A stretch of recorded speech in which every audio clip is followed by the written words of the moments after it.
I'm Whitney. I'm Mindy. And I'm Deb. We're three best friends who love nerdy things. Well, some people think we're nerdy, but we think we're pretty awesome. This is Our Nerdiest Thing.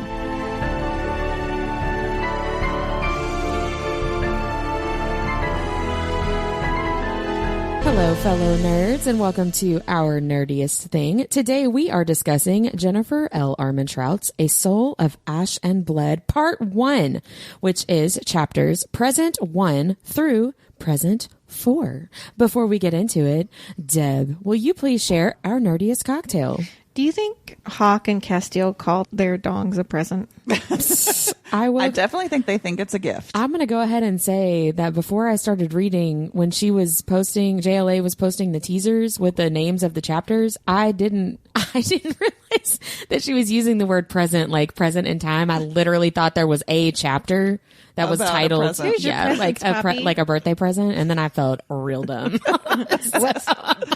It's like the dick in the box. Yes. Yeah, 100%. Okay, so this cocktail is called I Should Really Be Sober for This, and it's themed after learning more about Cass's struggle after being freed, and it pairs well with primal stasis, inner freakouts, and talking to your father for the first time. It's got Aperol, Prosecco, tonic water, and some other goodies in there. Yeah. Recipe on our Instagram page. Yeah, all stuff that you should probably be sober for, you know. Right. Yeah. I mean, primal stasis. But I'm going to be drunk for it. Yeah. Primal stasis, I think I don't want to be sober for that. Yeah. Will you spin the wheel, O names? I will. And while it's spinning, it's a new season, so we've got new rules for our recap. For this nerdy and dirty recap, we're going to have 60 seconds to give 10 facts or a top 10 quotes about what we read for this week. So whoever gets randomly chosen has 1 minute to share their top 10. And Mindy, who is it this week? It's Deb.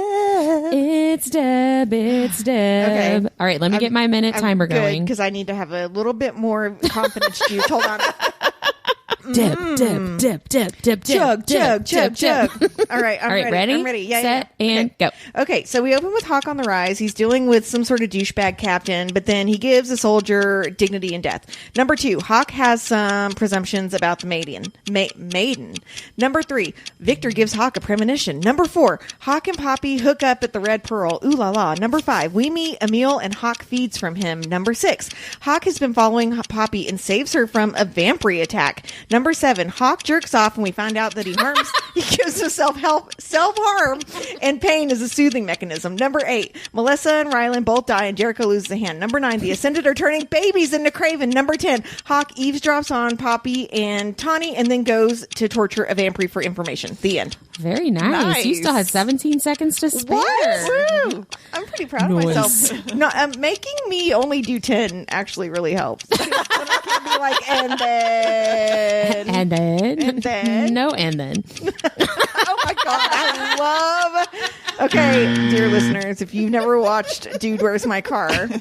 Go One ahead of the classics. Yeah, it really it's got to is. be on the AFI Top 100, right? Dude, where's my car?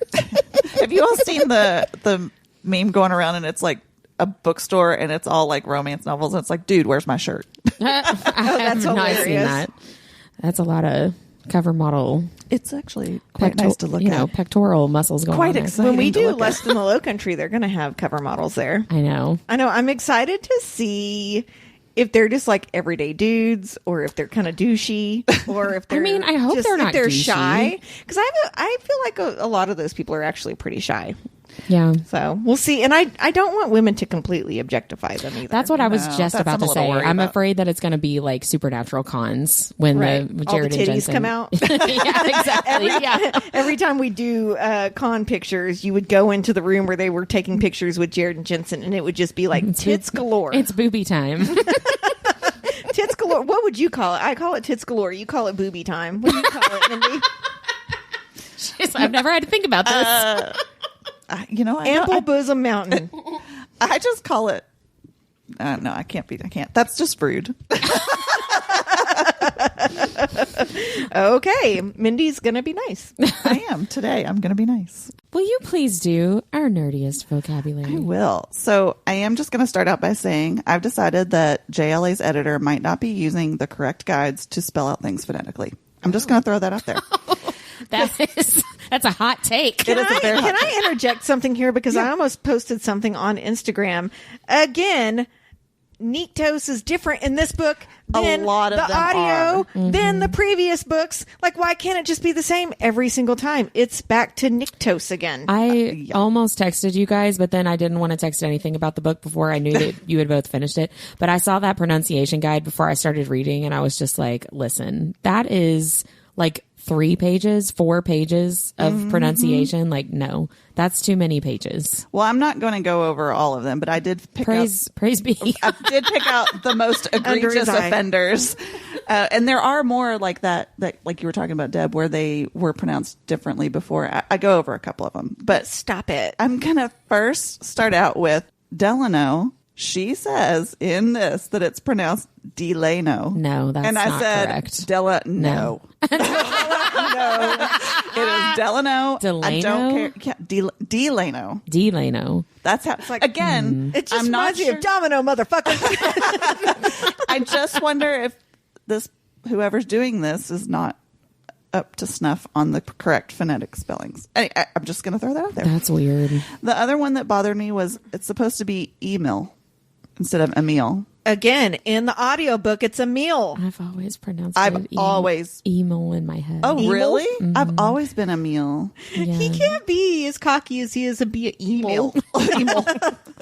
I don't know. Maybe he's Well, got that's one maybe we'll he's have to packing some heat. You know what I mean? Agreed. No, I'm saying. Disagree on that one. This one was another interesting one. So, Princess Analia, right? Uh-huh. Right? Analia. No, Analia. That's how I always pronounce it. Really? In my head too. Yeah. See, well, I mean, it does sound more like I want to preface that anal Whitney, to me. or Mindy started this saying someone does not know how to pronounce stuff. It's Whitney. Whitney doesn't know how to pronounce. Well, no, you're not looking. I don't know. You're not looking at the phonetics. Well, I also don't work for JLA, and True. whoever's doing these. Well, whoever does, they are changing their minds. Okay, this one. What's Miss Willa's name? Wilhelmina. What's her last name? Collins. No, it's Collins. No, you can't name somebody after a body part like It is that. Collins. That's what you can't. Especially someone who has 3 ways. In his vocabulary. That's not sexy. I'm Wilhelmina Collins. Yeah, I strongly disagree with disagree. that. Yeah. But it is exactly that is what it's KOHLLYNZ.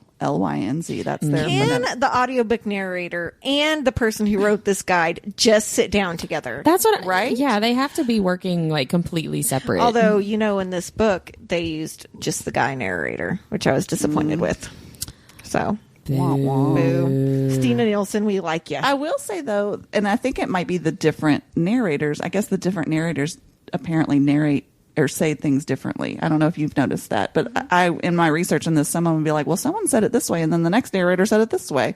So But see, it's never it should be constant. the author saying, this is my character's Exactly. name and this is how you say it. Like, you should not have creative license to to change name pronunciations. except for us. Well, yeah.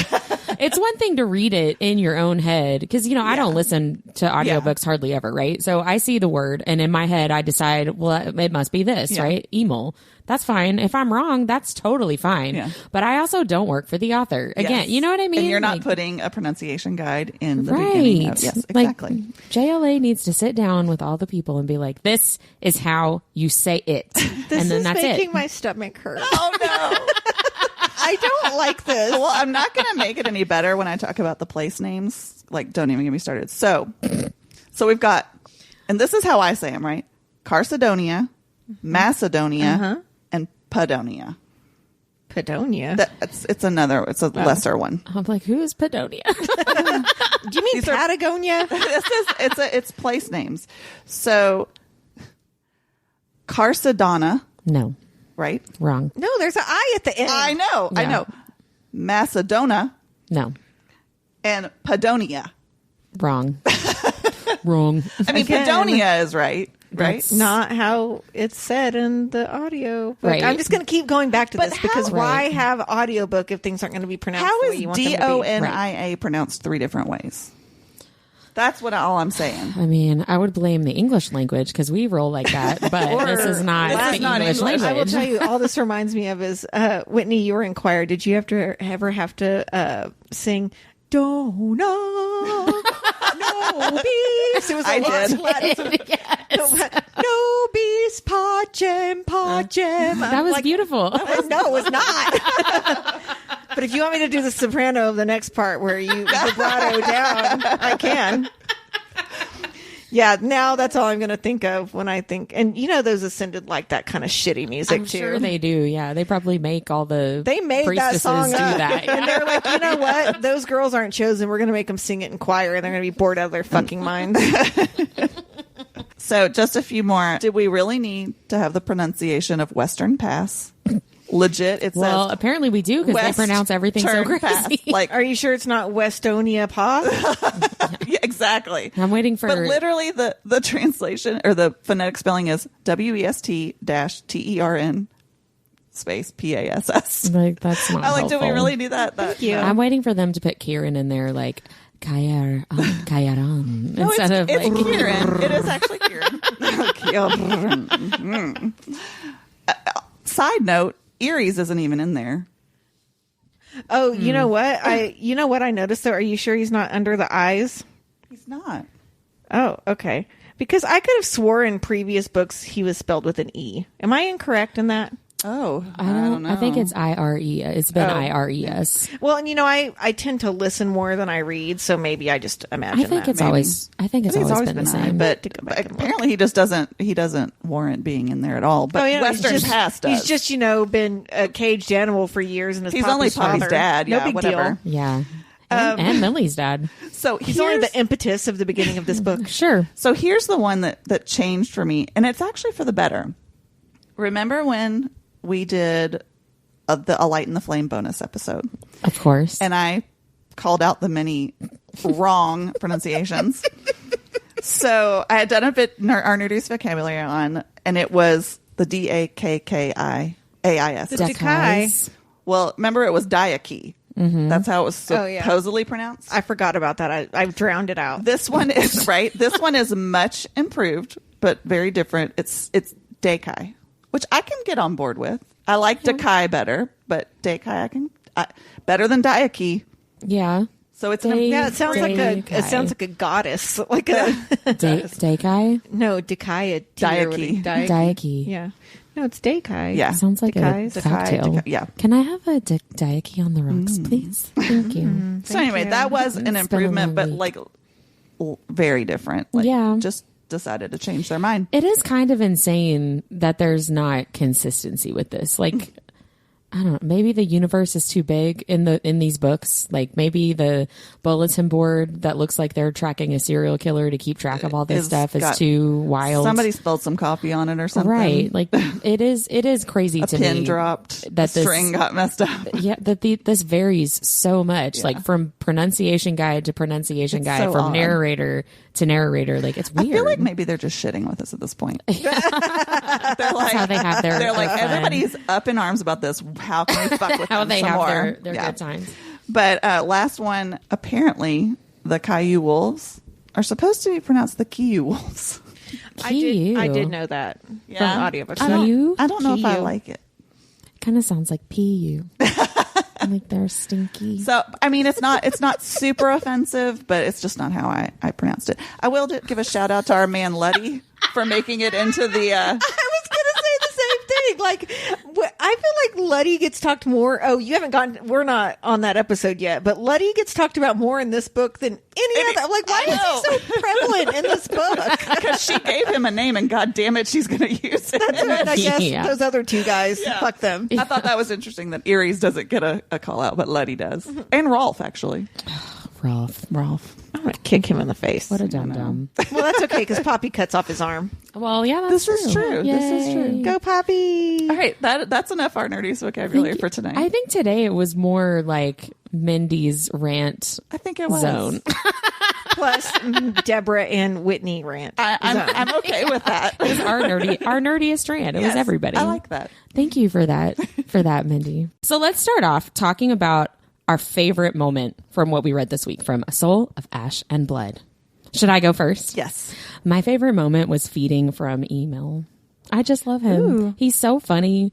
The banter is funny. I really liked learning that that's what Hawk was doing when he left the Red Pearl. Like, if it was something any less important than that, he probably wouldn't have left, right? But he had to feed. I really enjoyed learning that detail. I liked him seeing the memory of Vanetta and giving that look to Emil, and Emil being like, shut up, dude. Like, be cool, man. Yeah, I don't want Kieran to know about this. I just really enjoyed that a lot. I found it very entertaining. I talk about that a little bit later in our episode because that was one of my favorite moments, but it wasn't my favorite moment. Yeah. So can I go? Sure. Can I go? Okay. So I really enjoyed when Hawk eavesdropped on Poppy and Tawny after he becomes her guard. The reason I loved it so much is I can only imagine how cute he looked while he was like pacing in front of her door and then stopping to push his ear against it. Like, can't you envision him doing that? Like trying to be all cool. And then he's like, I got to put my ear up against it. And I keep wondering what would have happened if Victor had showed up and saw that like Hawk had pitched a tent in front of her door. How awkward would it be if I was rocking a boner?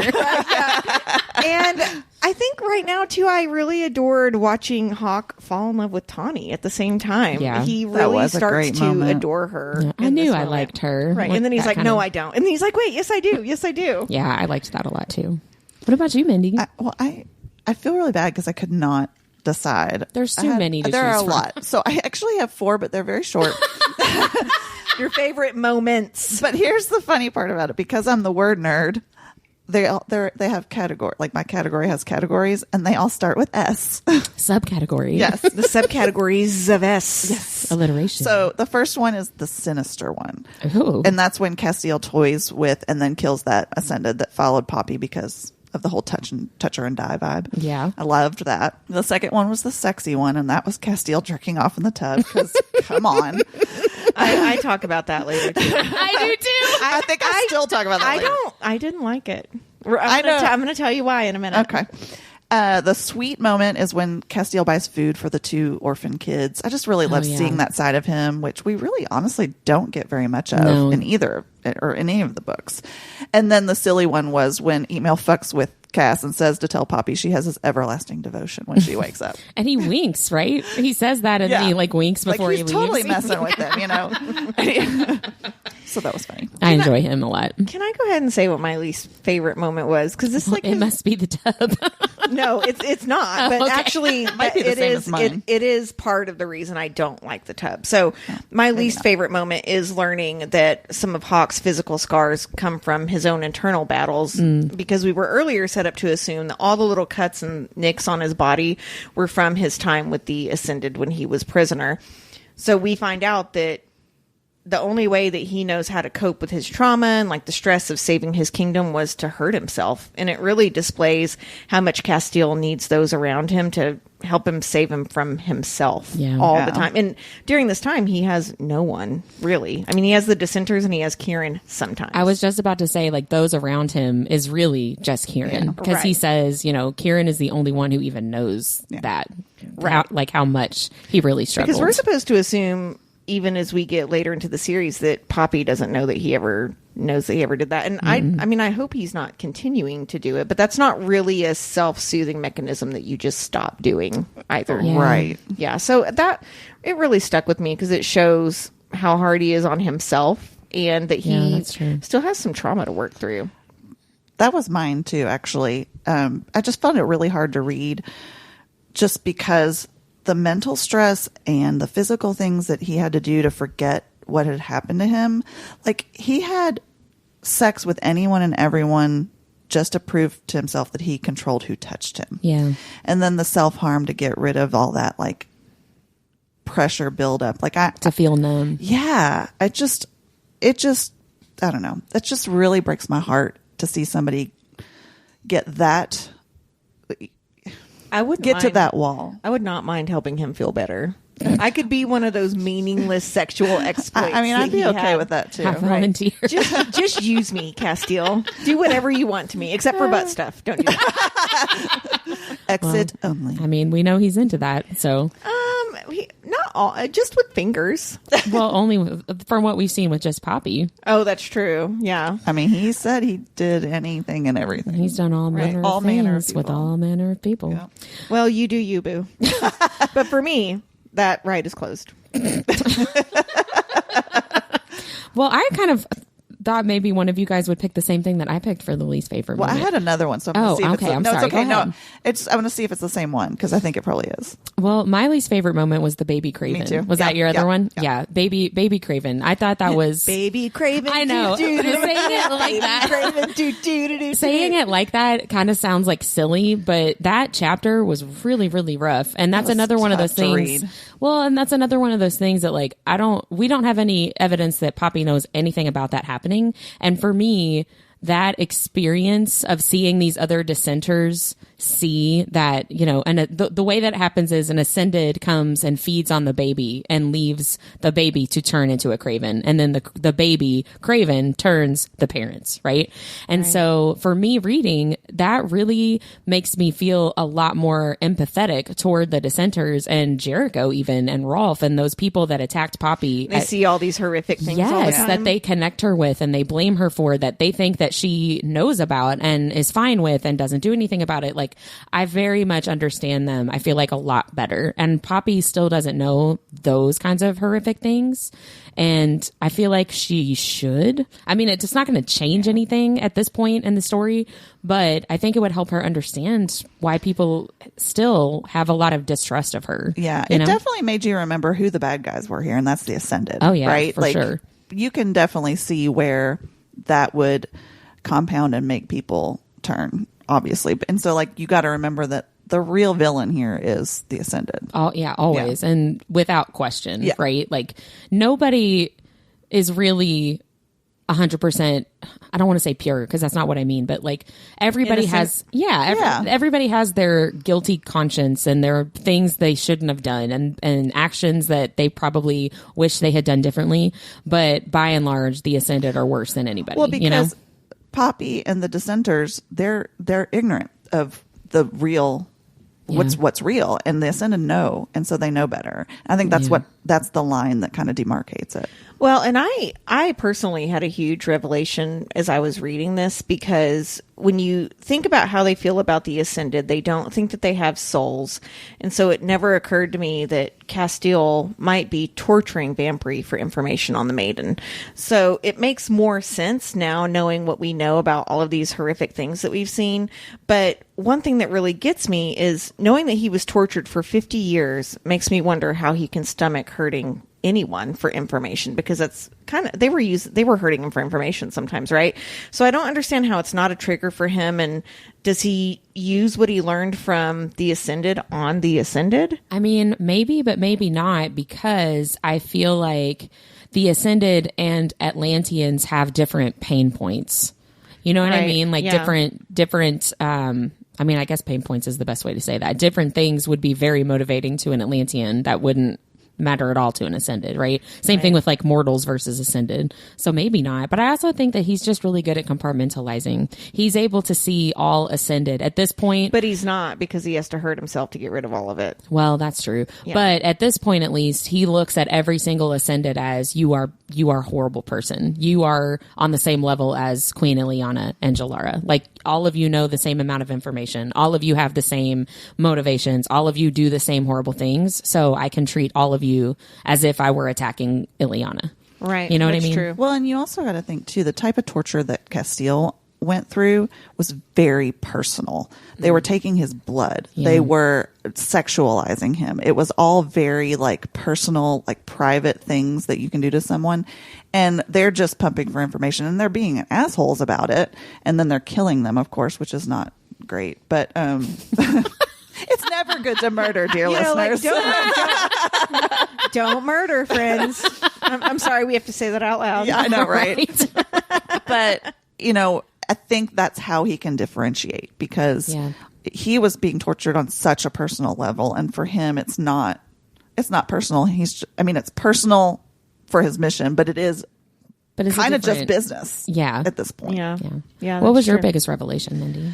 So mine, it's not a huge revelation, but I just never considered that when Poppy left the Red Pearl and was like walking around at night, that the Ascended come out at night and they could have actually like really hurt her and killed her because they wouldn't know who she was. I never thought about that either. It never occurred to me that not even that she would be discovered, which I kind of thought about, but that she would be hunted. Mm-hmm. And so that was huge for me to think, wow, she's not safe out there at all. She was taking a huge risk. Well, we know that no one knows what she looks like. So she's just another meal, essentially, if she's sneaking out at night. And if they're in bloodlust, they're not going to care anyways. Matter. It did make me curious, too. We see in that one scene that you're referring to that Hawk is protecting her from a distance, right? But it makes me wonder if other people at different points may have been protecting her from a distance. Oh, also. maybe. Yeah. Because it is right, because pretty who lucky. was watching out for her before then? That's what I'm saying. Sneaking out all the time. Like, right. that can't have been the first time that one of them saw her. Maybe that's like a fate thing, or maybe like protection of the gods or something. I don't know. But that, like, is that the only time that and then the anybody's fates ever are come like, after her? Hawk's here. We can back off. Yeah, we can relax a little Let's bit. go have a drink. Well, my biggest revelation has all caps and 2 question marks. The truth about Shay? Kieran is there and says or asks Casteel, does she know the truth about Shay? And I was like, excuse me. And so I did a deep dive about Shay, and there are so many inconsistencies to all of this Shay stuff that I have never noticed before, and I am really excited to share with you guys. I'm really glad you're doing this, because I asked, do we know what happened to Shay? Because I don't remember. I think we do. So what we have been told is that Shay was engaged to Casteel. Casteel gets captured. He's in captivity for 50 years. And Casteel is released because Malik and Shay come to rescue him. And then he discovers in the process of escaping that Shay made a deal with the Ascended to trade Malik for Casteel. And they get caught by a couple of Ascended in the tunnels on their way out. And she tries to bargain again and offers to give Casteel back to save herself. And Casteel like completely loses it. She's a bitch. And kills her. So like that's what we've been told, right? Mm-hmm. So I went through and I looked up every single mention of Shay in every single book, right? And so here is what I think we can assume is probably the truth, not just because Casteel said it, but because it was corroborated by Kieran or by Alistair or by Malik, right? Okay. So these are the only things that I think we can assume are actually true. Number 1, she's Alistair's daughter. Yes. Number 2, she and Casteel were engaged. She set Malik up. She helped free Casteel from captivity. She is dead by Casteel's hand. That's it. Those are the only things that are actually corroborated by more than just Casteel. Malik in War of Two Queens, when Casteel's in captivity again, asks about Shay and says like, yeah, they told me what she did and I didn't believe it. But she really did set me up. And then he asks, did you kill her? And he's like, does it matter? Casteel says, does it matter? It's like, well, we all have to do some real fucked up shit, right? And I thought that was really interesting because Malik and Casteel's conversation is about her setting up Malik. It doesn't have anything to do with what she did or did not do to Casteel, right? So Alistair is the first character to bring her up by name to us in book 2, which we know partially is motivated because it's his daughter, right? Mm-hmm. But also because he's trying to break Poppy and Casteel apart, right? He's trying to break this whole, what he thinks is a fake relationship, whatever. So he's trying to tell Poppy all this stuff to make her feel uncomfortable or jealous or whatever. Right. But he says, Alistair says that Shay like really, really loved Casteel. Casteel, when he's telling Poppy like, this is what happened, this is why I don't talk about her, he says, I think I loved her. I don't know when it went from friendship to love, but I think that's what I felt for her, but it's not anything like what I feel for you. And I think she thought she loved me, but she couldn't have loved me because you can't betray somebody that you love like that, right? And so when Malik brings her up in War of Two Queens in that conversation, Malik says that Shay loved you more than I think you even knew, certainly more than you deserved. Ooh. And I'm like, okay, so we have more than one character saying how much she loved Cass, right? Mm-hmm. And so it's weird to me that then Cass, while he's telling Poppy what supposedly happened, is like, well, she couldn't have loved me. But these other outside parties, especially Malik, who has not been around for years and years and years, right? Like, I don't see why he would not. He was also with Shay for 50 years when Cass was in captivity, right? So he saw how she would have acted when Casteel was not there with her. And if he says that she loved him more than he realizes, I don't know why we would have any reason to think that that wasn't true. Well, maybe you know she what just I mean? loves herself more than she loves anybody else. Well, I don't know. But first of all, the fact that Kieran says, does she know the truth about Shay, tells us that currently Poppy does not know the truth about Shay, right? Which means that we, the reader, do not know the truth about Shay too. So I think, Malik corroborates that she set him up, but there is nobody but Casteel to say that she was trying to trade her life for his in those tunnels in that moment. Even Kieran, because in my memory, I was trying to find this. I thought that there was a moment after Casteel tells Poppy about Shay where she and Kieran have a conversation about it, where she's like, he told me about Shay. And that actually never happened. So I think that I was confusing with when she says, Cass told me that he has nightmares, and Kieran's like, he did? I'm so surprised that he told you that. I thought that they had that conversation about Shay, but that actually never happened. So Poppy never has any moment with Kieran away from Casteel where Kieran can corroborate anything that he told her. In War of Two Queens, Casteel is thinking about Poppy and how he does not think that he deserves her and thinks that she's too good for him and that he, he's done all these horrible things, right? And one of the things that he says as proof that he does not deserve Poppy is that he's capable of killing the woman who loves him. Not capable of killing the woman he loves, but capable of killing the woman who loves him. Where to me, that's admitting that Shay definitely loved him, which again, when he's talking to Poppy, he makes it sound like that can't be true, right? So there's all these inconsistencies with what he tells Poppy in Kingdom of Flesh and Fire and what other people are saying about Shay and about that whole relationship. And so I'm thinking, is it possible that Shay did not try to bargain her life for Casteel's in those tunnels? Is it possible that maybe something else happened? Maybe Cass misinterpreted something, being in bloodlust, being weakened, being tortured for 50 years. Like, is it possible that, she first of all 100% set up Malik, definitely betrayed Casteel in that way, definitely had been messed up.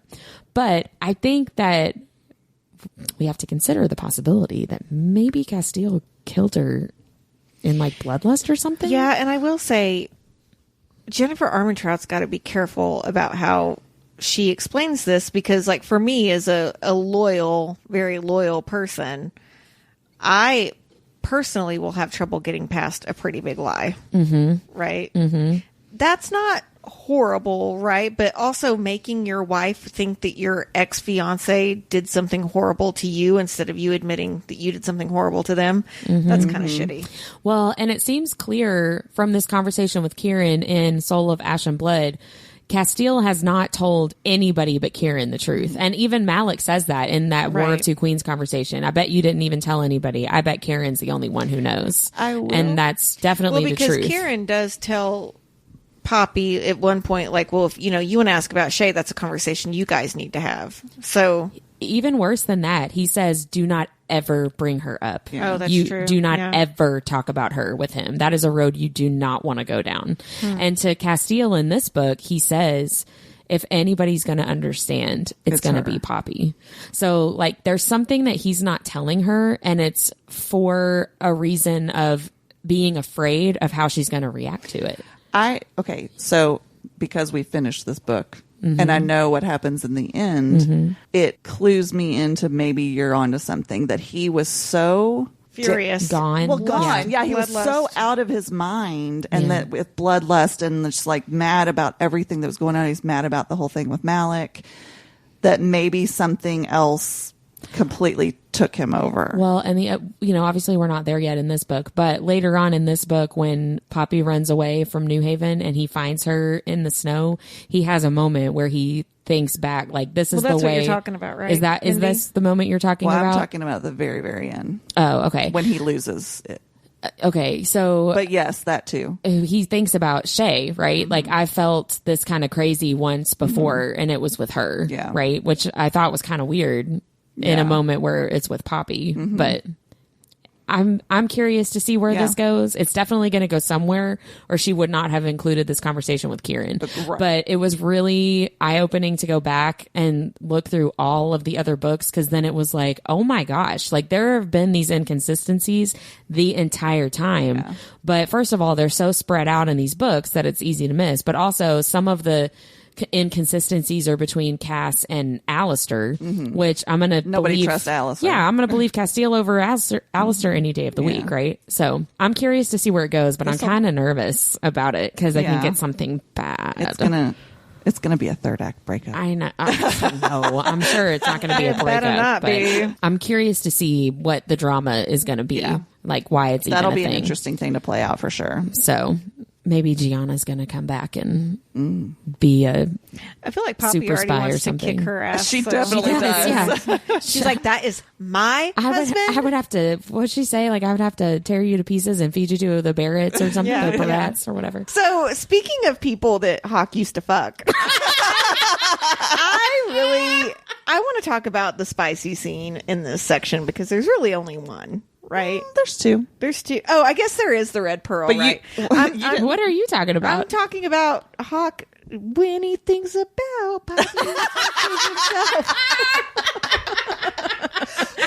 So I know normally we talk about favorite spicy scenes. And, honestly, the scene where he jerks off stuck with me so much. I keep forgetting that we read about the red pearl again because the jerk off scene really bothered me.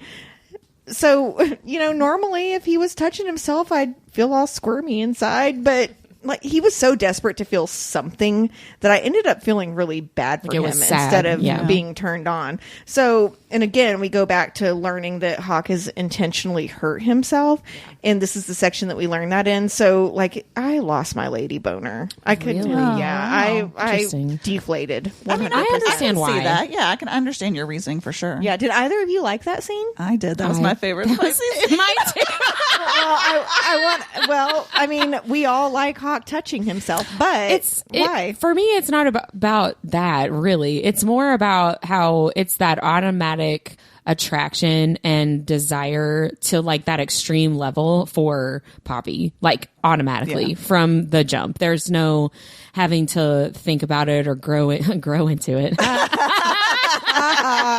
That was unintentional, but great. It's the desire for me, like that automatic attraction, which for me is the heartmates thing, which I'm, I guess a big old romantic. Like I love the fated mates, the heartmate thing, like that whole trope. So I think that's why I liked it. Would you say that's your favorite trope of all time? Oh, I think Fated so mates. for sure. Yeah. Mine's enemies to lovers. I like a good enemies to lovers too. I think mine's probably enemies to lovers as well. I like Grumpy Sunshine too a lot though. Well, I like that. I like enemies to lovers because of the character development that has to come from that. And if the enemies to lovers end up being mates, whew. Well, a lot of times they do. I know. In any kind of supernatural book, they do, right? I know, right? ACOTAR, From Blood and Ash, What Lies Beyond the Veil, King of Badland Blood. I could go on and on and on and on. Right. Me too. But no, that tub scene, I had to set my book down. It made me think about when I was reading. Did you? No. Not like that, but it made me think. You just told on yourself. No, not like that. No, when I was reading Silver Flames and I would read something and be like, oh my gosh, and it would be so like obscene that I would have to set the book down and like stop being embarrassed, even though nobody but me knows what I'm reading. But when it said that his tip jutted out of the water, I was like, oh my gosh, I had to like stop reading for a second. I'm like, oh, it's just like bobbing there? I guess. I mean, I don't know. That's a how man. deep is that tub? Because how long is it to be able to jump out of the water? And was he reclining back or was he sitting up? Right. I think he reclines back a little I bit. said it was like a hip bath, though. Yeah. Okay. Well, in our season 3 episodes, we're gonna always ask like what still needs to be answered, and that's one of my answers. Was he sitting or was he reclining? I thought you were going to say how big is his dick. Well, that needs to be answered. I mean, that's JLA, if you could answer us that know. question. We'd appreciate that. Not too big. We don't want it to hurt. I liked this scene for a little. Pringles can. Yeah, Pringles. Cassian. Yeah. Sorry. That's right. No, I liked the scene for similar reasons, but some different ones as well. And this is, I realized before this comes out of my mouth, it's going to sound like I'm a perv. I think we all sound like pervs at this point. Just because you have a sex drive doesn't mean you're a pervert. Well, I'm not a voyeurist, right? But there is that voyeuristic. Maybe you are a little Maybe bit. I am a little bit. I don't know. There's something about that sort of voyeurism to it that, you're watching someone pleasure themselves. Like as the reader, Yeah. basically. Yeah. I mean, and it's something that actually kind of turns me on when I'm with my husband as well. So it's, so yeah, everybody can find that out. But no, like I would say most people like that to get you off the hook. right. I would say so, yeah. So and that's why I'm like, I'm not a voyeurist. I'm not going to go look at Whitney's husband doing that. I appreciate that. You didn't say anything about mine, though. Oh my gosh. Or anybody's husband If he for that matter. listens to Or this Deborah's. episode and hears that sentence, he will just wither away. They'll be like, hey, Whit, you want to watch Twilight? Oh, man. Sorry, go ahead. Anyway, so that's a lot of the reason I enjoyed it. But also, I like, too, that he's like thinking about her, but he is enlightened, that he doesn't worship her because she's virginal or because she's, he's attracted to her. That's right. It's not because she's the maiden, which is why everybody else wants to be around her and He's grossed out by the purity culture of it all. Yeah, right? Like yeah. he talks about who cares if she's a virgin? Like, why does that even matter? Right. Which I appreciate. And that I too. feel like that was the scene that he was talking a little bit about that, but even if it's not, it kind of goes hand in hand with that. Mm-hmm. Yeah. No. Way to go. Way to go, Hawk. Way to go, Tub. Except for you, Deb. Except for Deb wants to close her eyes. I get what you're saying though. Like Yeah. it's in the midst of a lot of heavy stuff. I feel you on that. Yeah. I mean, don't get me wrong. I got an erection for a minute. But it went away very quickly, unfortunately. Womp womp. So Trumpet. So who would you guys say is your MVP of the chapters that we read for this week? I want to go first. Okay, go ahead. So my MVP of this section was Jericho's hand. Doing the heavy lifting. As all the readers know, Jericho gets his hand cut off for attacking Poppy and trying to Nice. kidnap her. After Hawk told him, no one touches the maiden, which again is that touch her and die thing that we He really even like. said, I mean it, Jericho. The Right. maiden is to be unharmed. So we learn that everyone already is asked if they can kill Jericho, right? Including Kieran, who outright asks. And then we learn more about the depth of Kieran and Hawk's bond after Poppy's attack, as well as how much Hawk respects Kieran, because Hawk wants to kill Jericho. Yeah. And Kieran convinces him not to, because he's like, hey, dude, I can tell something's going on here. And Yeah. if you kill him, people are going to start asking a lot of questions about what your intentions are. Right. And so he goes in and instead chops off his hand. And so Jericho's hand becomes comedic relief for the it rest really of the does. book. It does, yeah. Which I really love. So MVP award, Jericho's hand. Well, and to your point too with Kieran, Casteel even says at some point in that conversation, like, I'm the prince. I can do whatever I want.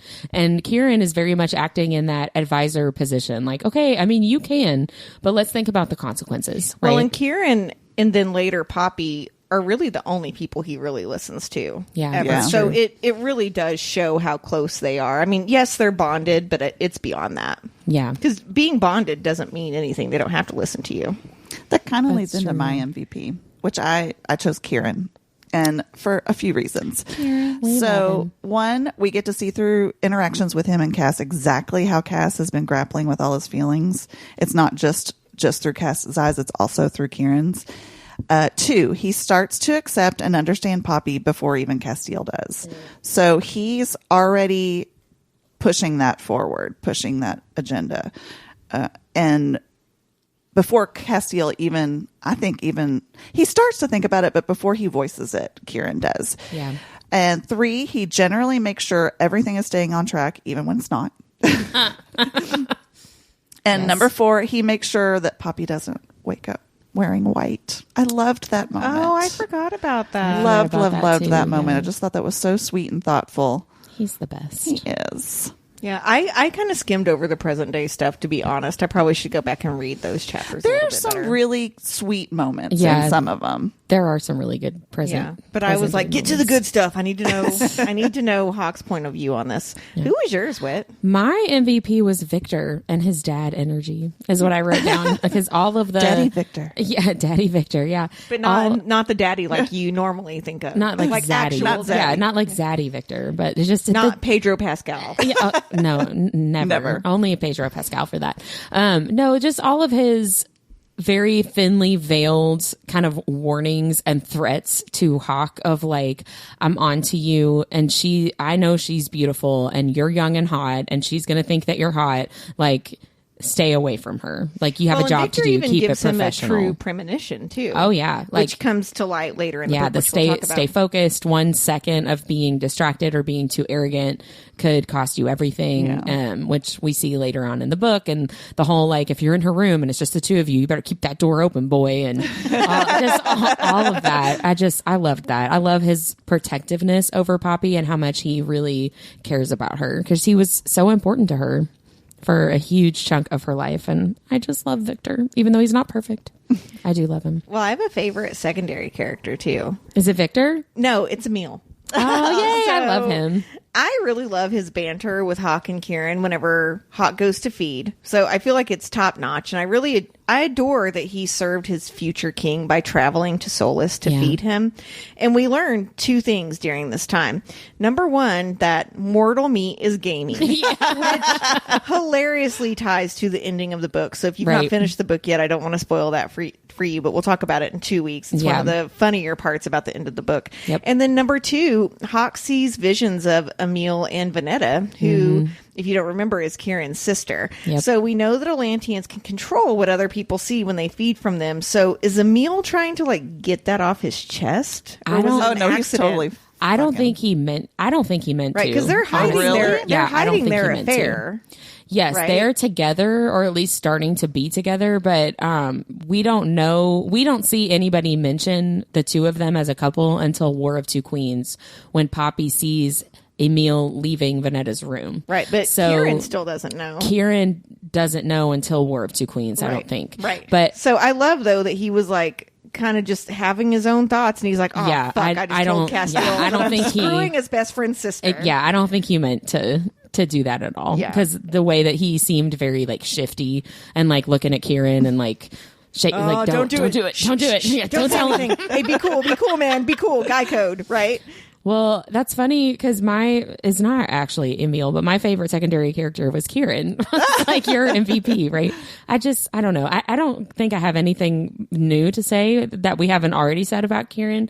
I just really love like his devotion to Casteel and his devotion to Poppy and how you can see that starting super early on, like even before Casteel knew what was going on between him and Poppy. I just really love it. And all the banter, they're really funny. And Kieran obviously has everyone, not everyone, but Poppy and Casteel's best interests at heart and was their advisor really before he was officially their advisor, once they became crowned. I hope everybody has a love him. Kieran in their life. I know. I have 2. I was going to say the same thing. Whitney's like, Love I you, only have girls. one. And you guys got to fight over who it is. I'll never tell. She's like, do I have to say it? Do I also have to say I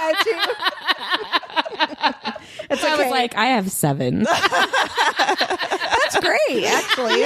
I don't know how you keep up with all those motherfuckers. Who was your favorite secondary character? So Mindy? mine is someone that we don't actually see a whole lot in these chapters, but in this section, I really love Delanol, and it's only solely for the fact that he is the goodest boy, and when Cass lays Poppy in the bed, he immediately jumps up and doesn't leave his place guarding her, and he fixes his stare on the door. I just love that kind of devotion. And we only see him in the present scenes in this section, and maybe in the whole book. I can't remember. We see him a little bit toward the end of the book. Oh, that's right. We do. We see him in New Haven. But I just thought that was the sweet. He's the goodest boy. I know. I love him too. I love them all. I love too many of them. I hate a lot of them, too. Well, my favorite quote kind of ties into what you were talking about, Deb. My favorite quote was "Mortal meat is gamey." Oh, was That's the quote I wrote down. loved that one. My too. favorite quote is from that section, but it's how the chapter starts. So do you mind if I say it real yeah, quick? go ahead. Okay. So it says, Emile de la Hur. I don't know how to pronounce his last name. De la Hur. I bet that's it. Emile was a motherfucker. One either enjoyed his presence or spent the entirety of time plotting various ways to murder him. Something I truly believed brought Emile a perverse level of joy. So this says so much about Casteel's overall feelings towards Emile, especially when it comes to Poppy. And Emile gets brought up several times in this book, and it really makes me wonder where JLA is going with his character. It's weird that he's brought up so many times, and there's a lot of theories that Emile may be on the side of the unseen, and I'm a little worried about it. I know, I'm a little worried that JLA is setting him up to be a part of the big bad. I disagree. I know you do. I know you do. Look, I worry about all of them. I feel like nobody's safe, and my heart is not safe. It could happen to any of them. I really think the only characters that we don't have to worry about are Poppy, Casteel, and Kieran, because the three of them are joined. Right, because JLA has said it's no one in the inner circle. Right. But there's the circle of the joining. Right. And I mean, and that could include Delano and Emil, and I mean it could, but I wouldn't call Vanetta inner circle. I wouldn't call Neil inner circle. I wouldn't even call Casteel's parents inner circle. Oh, for sure, no. So we know that someone, especially Eloana, right? Someone was feeding information to Alistair and the Ascended about Poppy, and we still don't know who that person was. So that's going to hurt when that comes out. Yeah, I will say in defense of Emil, in that scene, I feel like part of what JLA was doing with him was trying to explain a little bit more, because we've talked before about how when he shows up in Kingdom of Flesh and Fire, the fact that he's traveling with Alistair, a lot of people are like, oh, he must be a bad guy because he traveled with Alistair. But in this scene of feeding, Casteel asks him to do that, right? And so that's new information for us. We didn't know that before, and for me, that might be JLA trying to get us off his back a little bit. Whether it's a red herring, right? Whether it's a red herring or legitimate, which I mean, it is legitimate now, canon that Casteel asked him to travel with Alistair. Like it's not just he's buddies with him, right. You know. I don't know. I don't think it's nobody's weird. gonna betray Poppy. I think everybody loves her. Ever betrayed her. No, You're right. never. Her Nothing whole life. bad ever happens to Poppy. It's weird that Emil, out of all people, was the one to come. I think it's odd. Because they talked about that, didn't they? He even says, like, I'm surprised it wasn't Neil. That's what I was thinking. Niall was doing something else. Yeah. Which also he, you guys, if you recall my PowerPoint presentation. Can you tell the listeners about the PowerPoint presentation, please? It was long. It was very detailed. I worked on it for weeks. But we have a yearly reading party in a hotel every November, and it's just happened to coincide with the release of the JLA books. And in between, what was it? Crown of Gilded Bones and War of Two Queens? Or maybe War of Two Queens and Light in the Flame. I can't remember. It was before that. It was It was War of Two Queens. Before War of Two Queens. You did. It was like a 50-point PowerPoint. It was a lot. And it took long enough that your food went sour and you got food poisoning. That is accurate. I felt so that is bad true. For you. But it was very, very, very strong work. And it was very detailed. And one of the things that I pointed out is Niall does not go with them in Crown of Gilded Bones. He does not go with them to Elysium because he wants to like hang out with his dad. And I was like, that's weird. That was a weird, really shady, right? Yeah. And so here again, we've got this like, I wonder why Niall didn't come. And it's like, well, he had to go do something. I'm like, weird. That's a good point because they are bringing that up randomly too. Mm-hmm. Okay, hold on. I'm going to open this.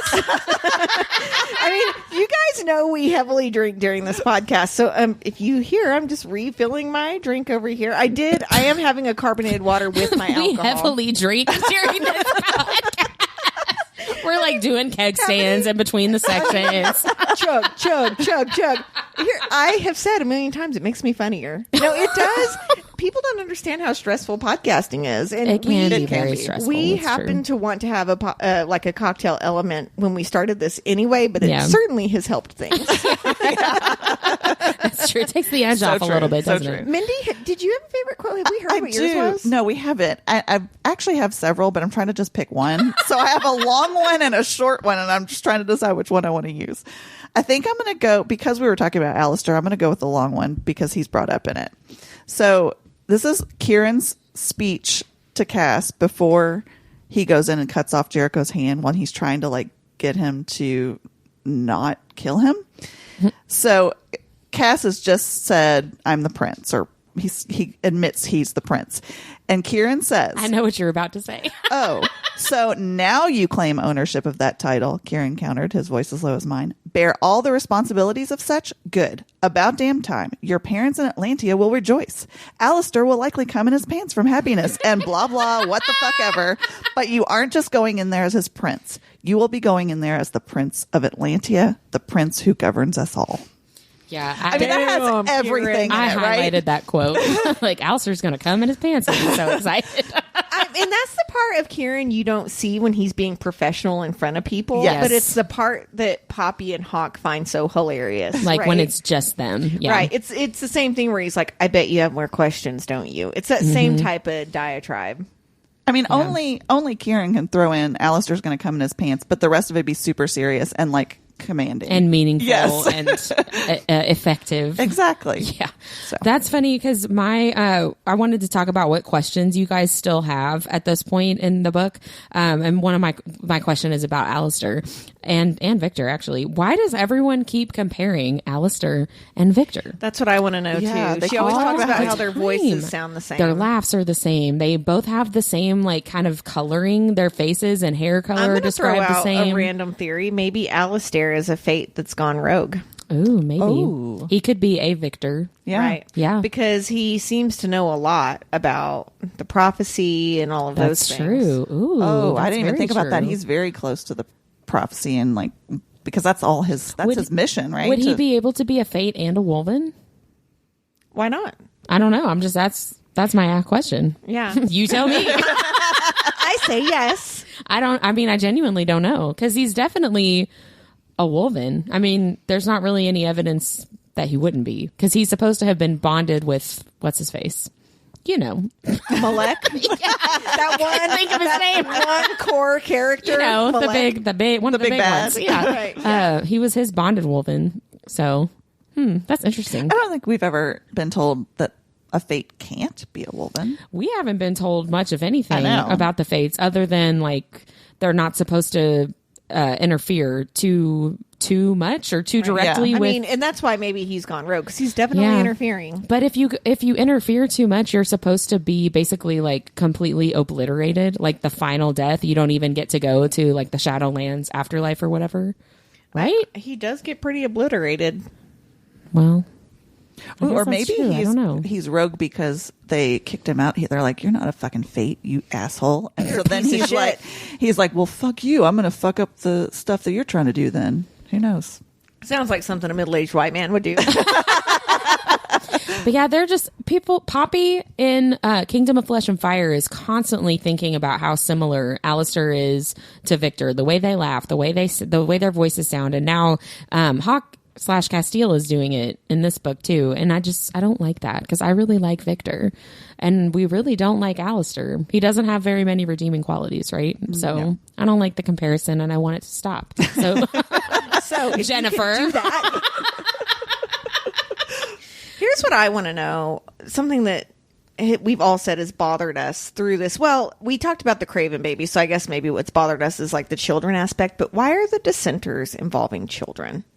That was something I really don't like that we learn about later. Actually, this is a question for later in the book, so I'm kind of jumping ahead. My apologies. But we do learn later that there dare are you. children at the right that are dissenters, and there's children at the dissenter meeting. So apologies for that's the problem with having already read this, right? Right. But yeah, that's a issue for me that there are like tweens in the dissenter movement. I don't love it. Yeah, I don't love that either. I mean, I guess maybe it's just if you see your parents doing that and that's what you're exposed to, But I don't know. It does give me a icky feeling. I don't like it. Yeah. My question, actually, I have a couple. I can't. Shocker. I clearly cannot. I can't believe it. Well, the first one's Who are just, you, Poppy? The first one's just actually something that Cass wondered. While he's looking at Delano in the very beginning, he says, I wonder if the life restored to those who'd fallen in battle had been a gift that could be stripped away at any moment. And that's also a question I have. Like, what's going to happen to these, people that were brought back to life after the big battle, for the sole purpose of helping and being, an army. Right. To When them. their mission's fulfilled, what happens? What happens? Do they, peace out? Do they turn to dust like Thanos or something? Yeah. I mean, I don't know. Like, it's just that one I think will be something. I hope that we find out. I hope it's not like devastating because I don't want to lose Delano again. I know we might though. You know what I was just thinking? Do you wonder if anybody else was brought back to life or only people at the Bone Temple in that battle? Ooh. Oh, good Because question. what if Ileana's alive? What if Alistair was brought back to life? What if that's why they keep referencing him and talking about Victor? And you know what I mean? Like, what if other people were brought back also? But I that feel would be like kinda they cool. left all the bad people dead. Yeah. Well, they would definitely But leave Ileana dead. because you're assuming that Seraphina brought him back to life. I mean, right? Yeah. 'Cause she's the primal of life. Yes. How does she know who should be alive and dead?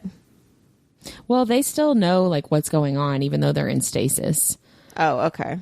At least some of it. Because Poppy says at the end of War of Two Queens, before she kills Isbeth, she says, like, she saw everything. She saw you plotting and planning and all the things that you've done, even asleep. She saw it all, and now you're going to pay. Would have been real fucking nice if you guys had just woken up from your nap. I know. A Like, lot of you're just going to problems. watch that like it's Right. an MTV show? I think they had to wait for Poppy, though. They had to wait for her to come into her powers. Yeah, come into her full power. Yeah. So that sort of goes into my next. I forgot that you had more. Yeah, no, we're sorry. I have one more. Sorry. But this one's has always made me curious because it gets brought up a lot. And they bring up that Nyktos is always depicted as faceless. And I do love the speculation about, I can't remember who made this speculation, or he said somebody speculated about it, that the Ascended feared the wrath of the gods and that they couldn't bring themselves to look at his face because they were scared of him. So that's why they depicted him like that. I thought that was an interesting sort of take on it. But, why doesn't he have a face? Like, why else? All the other ones do. Have they already answered Whitney's that? raising her hand in the background. I think that I don't know if this is just an assumption that readers have made or if this is ever actually discussed, but I think that the reason they don't show Nyktos' face is because it's connected to Seraphina somehow. Like, because Nyktos is believed to be the primal of life, but he's not actually the primal of life. She is. But they're keeping her anonymous. And so I think that the keeping his face blank is a nod to Seraphina. Like, it's not actually Nyktos. So if we're going to like revere this god, don't show my face because it's not actually me. It's her, but we're trying to keep her a secret. You know what I'm saying? Like, it's a little bit convoluted. But I mean, why would the Ascended care? I feel like the Ascended would be like, well, why doesn't he have a face? I'm just going to put one on there. Like, Yeah, maybe. like, why is this something that, like, clearly nobody knows what. Isbeth might have kept that going out of like honoring Malek. Maybe. Because she knows that that's her heartmate's father, right? So that might have been something. Because see, we still don't know anything. We don't know anything about Malek still, right? True. So like, we don't know what he felt was important with his parents and his brother and what he didn't care about. And if, I get the feeling that he just like cut off all communication, all relationship at all. But there's stuff like that where I'm like, well, maybe that was important to him and therefore it's important to Isbeth. And so she just keeps it going. I don't know. Because we just don't know anything about him. It just made me curious. Other than that, like, he kind of sucked. Yeah, he did. In some ways, at least. Yeah. I feel like JLA has a lot to cover in the next because there's really there's one more prequel book, right? Mm-hmm. And then one more Poppy From and Blood Cass. and Ash book. Yeah. And then there's Miss Willa's diary. Yes, correct? but I think... But that's going to have maps and more information about people and like genealogy and all of that. It's more of a think companion. She's going to keep writing about this world, just not about Poppy and Casteel. Oh, really? I think so. Oh, Maybe I'm making that up. Maybe you dreamt that and you were really Maybe excited. it's wishful thinking. I'm not sure. Well, that is something I'm really looking forward to learning more about. But I think in this particular book, I want to talk about what I'm looking forward to in the upcoming chapters. Sure. I'm really excited about it. I cannot wait to talk about Duke Tierman's death. And I think we are going to do that next week. I have so many feelings about that section. And I really can't wait to talk about that motherfucker dying. Yeah, that's going to be a big you section. learn a lot in that section. I feel like that's something that we've been talking about for a while that we were excited to see from Cass's point of view. Yeah. So, yeah. Yeah, so of course she had to include it in the book, right? I'm definitely looking forward to that as well. I think that's kind of included in what I'm looking forward to, because I just said the Great Raid, which is a lot, right? It's Duke Tierman's death. It's under the willow tree. It's running into Victor and like what happens with all of that. Like that entire course of events, I guess, is what I'm excited to read. See, my mind's in the gutter because I said the blood for its sexiness. Ooh. Like that's what I want to know about. I want to know what Casteel's thinking about while he's doing that. I want to know where his head is. Well, I think it's pressed up against the rack. I'm pretty sure I know where it is. Where that head is, but man, that's funny. Were there any other tidbits or things that you found interesting that you wanted to toss out there? So one thing we've not discussed, even in last season, we were talking about the original From Blood and Ash book, is what it means for Poppy to be born in a shroud. So I wanted to look into that. So one thing I really loved about these first few chapters was learning more about what hockey. Having these multiple names is seriously fucked up at this point. Trying to do a recap of a different point of view of a character with more than one name. Cocky hockey. Cocky hockey.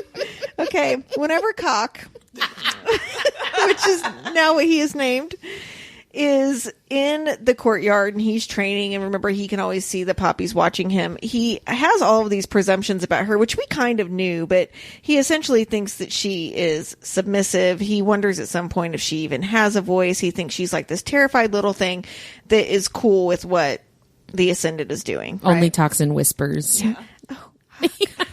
Oh, sir. Oh, golly gee williker. So one of the things he talks about is why people really admire her so much. And it said the maiden was supposedly born in a shroud of the gods, which was yet more ascended bullshit, which answers part of my question at the end of my deep dive here in a second. But I wanted to talk about the shroud, because it comes up several times. It's how the Ascended say that Poppy is chosen. And we never talked about it in the entire book From Blood and Ash. So I wanted to talk a little bit about this now. Okay, so throughout the series, the Ascended reference that because Poppy was born in a shroud, it means that she's chosen by the gods and is revered by the people of Solus. So I wanted to look and see what it means whenever there is a real life shroud in a birth. So I think anyone who's ever had a baby has seen that some babies are born, quote unquote, in caul, which means they're still born within the amniotic sac. So for those of you without kids or those of you with a penis, the amniotic sac is what holds the baby and all the fluids that surround the baby inside the pregnant mama's womb. So when a person goes into labor, typically this sac breaks. Whitney knows firsthand in the car. And this is what we see in movies as the water breaking, right? And in the movies, and they're like, it's time. That does not mean it's time, for the record. For those of you that don't have kids, that doesn't mean shit. So when a baby is born in caul, this sac doesn't break, and the baby is essentially born inside this bubble, right? So they come out in this gelatinous sac, essentially, that's like see-through, that isn't broken. And so this is actually pretty rare and only happens in 0.0000125% of the time, or approximately 1 in 80,000 births. So these infants are called caul bearers, which I would not want someone calling my baby that, for the record. And it's often, and the reason they're called caul bearers is because it looks like they're covered in a veil. So sometimes it's called a veiled birth. JLA, you get me. You just get what you're doing here. I love it. genius. Which would be why they make her wear veil. a veil. Right. Yeah. So some babies are born in caul, which means the amniotic sac never bursts at all. And then there's also caul babies that just have like part of the amniotic sac kind of sticky attached to them, but it's usually over their face. So it's the same thing. It's like a veiled So birth. it's like if like you're in a bubble and it bursts, and then like the top part stays on your Right, head. like a piece of balloon got Yeah, stuck yeah, on your yeah. face or something. That's essentially what it is. So because veiled births are rare, the babies and the caul, which again is just a piece of the amniotic sac, are highly valued. There are several different beliefs that follow veiled births, but most have the same themes, in which you'll see have a pretty direct correlation with how Poppy is revered by the Ascended. So, number one, most people believe that the child will be lucky, achieve greatness, and have special powers to resist evil. Well, hey. Yeah, there you go, Poppy. Ooh.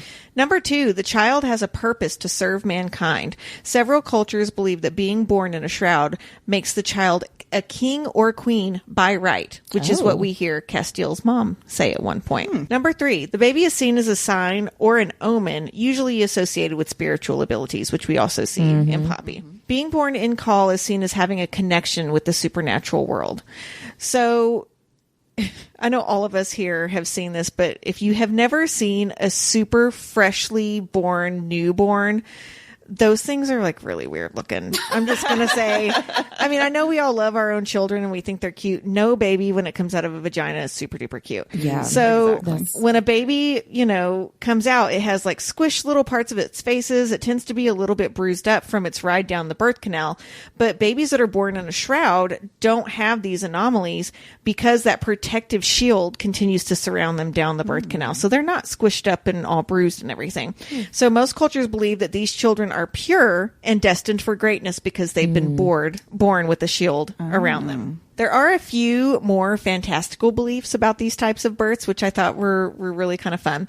So some believe that in-caul babies can ward off fires and explosions. I don't know why. I couldn't find anything else about why people believe that. Ward off explosions. Right. So All I actually right. was trying to think if there were any explosions around Poppy where she was like, "No fire, get back from me." On the flip side, sailors used to pay a fortune for a piece of the caul, as they believed it could be a very powerful talisman that makes one immune to drowning.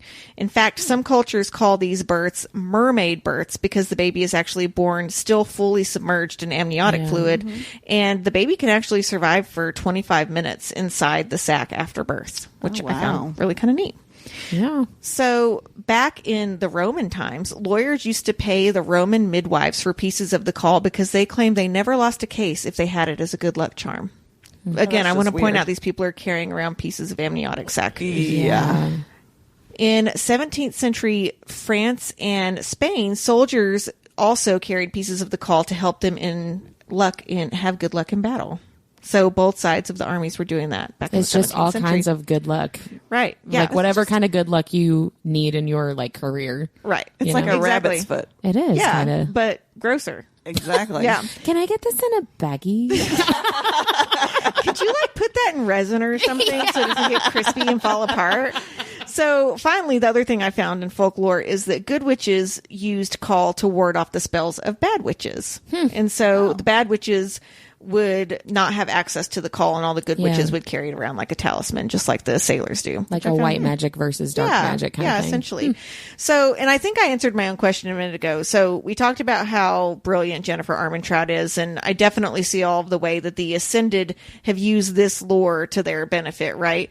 So my question is, and I think, again, we just answered it, do we know for sure that Poppy was born this way, or was this something that the Ascended used as a decoy to keep people from finding out that she's Atlantean? Because saying that she's chosen means that people can't access her, they can't touch her, and that she must be protected at all times.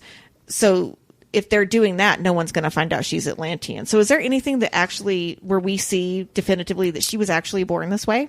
I don't think so. I would I have think to. the only person that would know would be Elizabeth. I would And have that to bitch is go, dead. I would have to go back to Crown of Gilded Bones when they meet Well, with because her. it says it right. And again, this is Hawk's point of view, so I don't know. It says the maiden was supposedly born in a shroud of the gods, which was yet more Ascended bullshit. So, but he's saying a shroud of the gods, not necessarily just a shroud. But he also says somewhere around that same part that only Atlanteans are born in a shroud. He and Kieran are talking about that. He assumes, well, then she couldn't have been because she's obviously not Atlantean, although she is. Why did those boys not catch on earlier? I know, Could've right? saved a lot I of think problems. Kieran maybe had an idea. I think that she definitely was born in a shroud because, first of all, she is Atlantean, but also she inherited the primal powers true. or whatever, Yeah. and Millicent didn't. Oh, true. And so I feel like Poppy was actually born in a shroud and maybe Millicent wasn't. But I don't actually know that. Yeah. I'd have to go back to read what Isbeth says when she's like, I am your mother. Right. So so when someone talks about being born in a shroud, it's also called, again, it's called a shirt birth, because again, that thing's kind of like hanging off of them once it does pop. Yeah. And then again, the veiled birth, which Yeah. I did not ever make that connection. That until now. totally Yeah, I hadn't explains either. the veil. Because I feel like we've talked before Like, about, why are they putting it? Yeah, like why is that a part of her? Which I her guess shroud. part of it was conveniently hiding how much she looked like Isbeth, right? True. Right. JLA, man. I know. She gets you every time. You know your stuff, girl. She really does. She really is brilliant. Well, I don't have a super detailed tidbit like that, Deb, but I did think that it was really cool.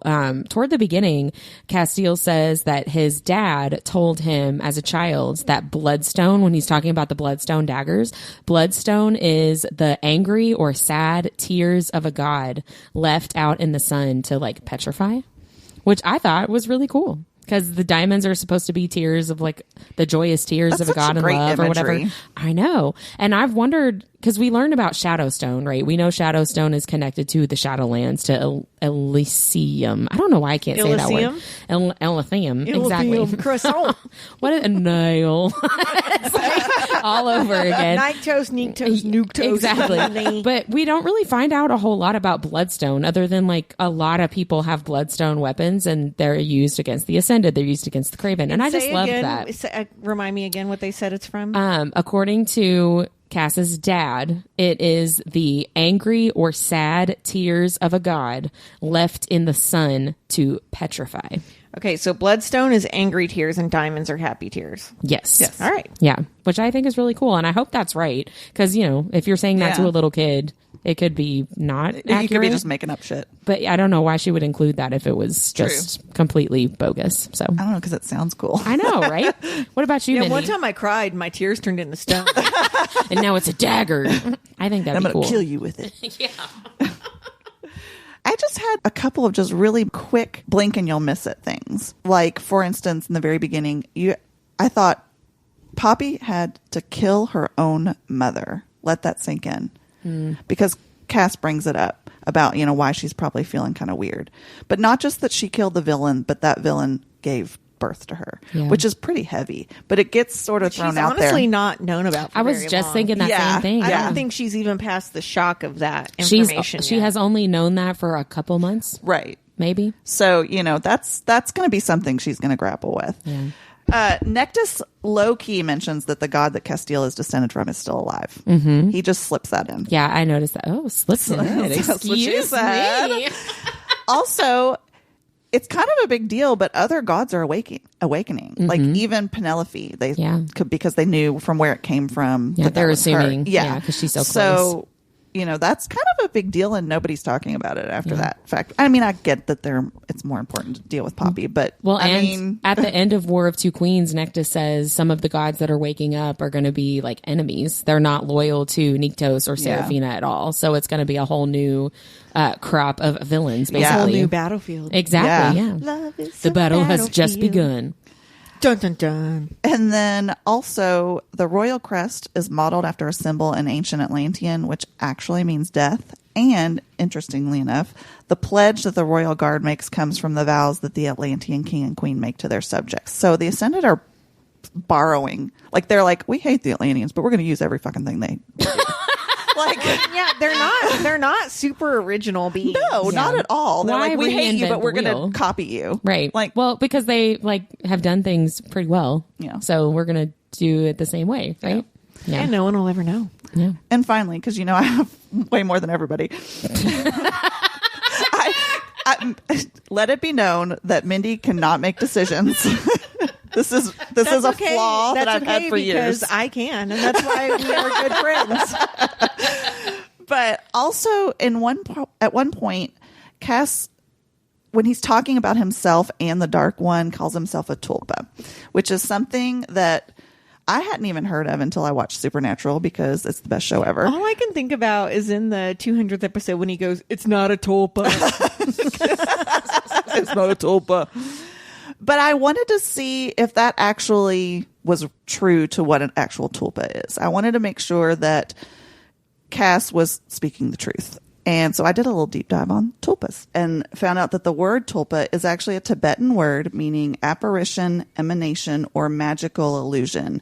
And it's generally thought to have originated with Tibetan Buddhism, where the idea was that if you give enough thought and focus to an idea or a person or an animal or even an inanimate object, it will actually become a living being capable of feelings and interacting with the world. So you basically will something into existence. You're manifesting by meditating. Right. Yeah.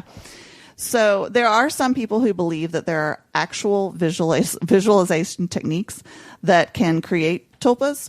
And if you don't believe me, I will post the link to the WikiHow that is called How to Make Your Own Tulpa, that offers to show you how to create, visualize, and interact with your very own tulpa. That's terrifying. And quote, no, thanks. And quote, the only limit is your imagination. Ooh, that sounds I have terrible. a very overactive imagination.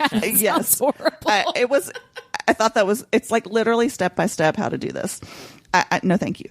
So the idea of the tulpa actually, though, has evolved from where it originated in Tibet. It's sort of morphed into this idea that like collective thought necessarily is, instead of actual meditation, instead of one person literally meditating on this thing, it's lots of people buying into this idea, and that collective thought can create a tulpa. So like I said, the first time I kind of encountered this was when watching Supernatural, and the episode was called Hell House, and it was about a house that people online were telling stories about. They perpetuated these stories, and the collective mind basically manifested a being that went along with those stories. And then Sam and Dean killed it because they do that. Because they're awesome. badass. So in this way, a tulpa becomes more like an urban legend, right? It's not necessarily a meditation, but it's something that's passed on and created from lots and lots of people.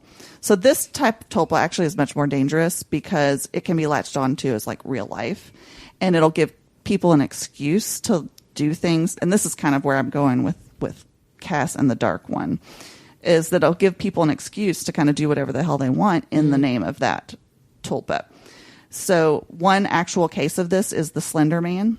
And it was created in an online community, and 2 12-year-old girls in Waukesha, Wisconsin, stabbed another girl 19 times because they wanted to appease the Slender Man in hopes that he would let them carry out his mission for him. Mm-hmm. So they did all this in the name of this Slender Man, which was a completely... Also a Supernatural episode, too. Yes, it is. Yes, but wasn't it called like Thin Man or something instead? Yeah, or something like I that? think Yeah, so. yeah. But yes, they definitely took that from that as well.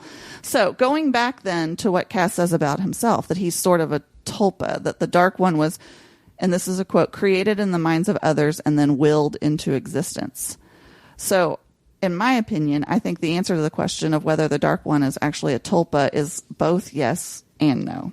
He really isn't a tulpa in the archaic sense, where he wasn't meditated into existence by one person. But I do think it started out as an idea, sort of part of the pseudo history of the Ascended, that became somewhat of an urban legend. And then through the collective hive mind of all these dissenters and the Ascended telling stories. And so it's really like transcended everybody in this world, right? That the fact that Cass ends up sort of embodying that legend is really more like that he actually becomes the Dark One in his mind. That's really more self-fulfilling prophecy rather than as tulpa. So I think it's a little bit of both. Well, it plays into his struggle of feeling like a thing and a monster from his captivity, right? And that Dark One persona is almost like one of the few ways that he can reconcile being not in captivity anymore, but not being the same person that he used to be. And still like being able to kill and do what he needs to do to carry out his mission. Yeah. And not be completely overwhelmed. But it's interesting that guilt. It came from other people. It came from his enemies actually creating that he had to sort of fill that role. Yeah. I don't know. That was a very something that stood out to me. It's kind of a bummer. I know. I do feel bad for him. Like, because he really doesn't want to be No. like he, yeah. you know, Everything that he's doing, he's trying to do for the good of everybody, to fight against this like evil entity, right? He's literally trying to stop a war. Yeah. He's trying to save lives, but he has to kill lives to do that. Right. Which just sucks. It's our morally gray. Yep. Our morally gray dude. So that's it for that section. Should we talk about our nerdiest thing of the week? Who wants to go first? You can. I'll go first. I have 3. So one of them is my cousin that I've been telling you guys about. She's been reading ACOTAR. She finally read A Court of Silver Flames and was sending me messages while she was reading. And it was super, super great. She was like, I screamed when, with the Kelpie, when Nesta gets the mask. She was like, I screamed. And my husband was like, what is wrong with you? I'm like, I'm reading my book. Leave me alone. She was like, I love Nesta. Cassian is so amazing. And I was like, yay. You know, that is one book in the whole series I've only read once. And it's only because I knew there was such a big gap and I was going to need to read it again. But there's so much that like I don't remember because I really was just there for the good stuff. I'm going to have to go back. Oh, there's a lot. But like, and I think I understand why she did all that, but I'm going to definitely have to read it again for the good stuff and the plot. I know. Yes. I want to reread. There's too many things that I want to read and reread. My second nerdiest thing is that one of our dear listeners, shout out to Amanda. She just had a baby girl and named her Penelope, and they're going to call her Poppy. That's so cute. I would like to take credit for that because she's been listening to the From Blood and Ash episodes while deciding on a name. So you're welcome. She did ask you if it was weird. And I know. You said no. Yeah, no, I love it. I think it's super At cute. least she didn't name her Feyre. I mean, Poppy can come from anywhere. Yeah. Amanda, if you had wanted to do Feyre, I would have said, please don't do that. Only if we can draw tattoos on her arms. Yeah. And then my last one is the one I'm most excited about because I think it's really funny. So we're going to some fun event in the fall where we're going to go to a pirate party. And I sent you guys that screenshot of we posted on Instagram. Tell them what event. We did. Lust in the Low Country in Charleston in October. It's a romance book convention, and there's a pirate themed party. And I sent you guys a screenshot of like, I should buy this for the party, and it was like a sumo like blow up pirate thing. You got it right. Please tell me you got it. No, I didn't. I did send it to Susie, one of the event creators of the event, and I was like, this is pretty funny, right? And she was like, that's pretty funny, like you should totally do that. You didn't get it? Well, I thought that it would be really hot, and I didn't know they have blowers in them. They actually keep you very cool. I'm either gonna get that or I was thinking about getting a Captain Crunch. like a ship Captain Crunch outfit. See, I'm gonna look like a whore. I am too.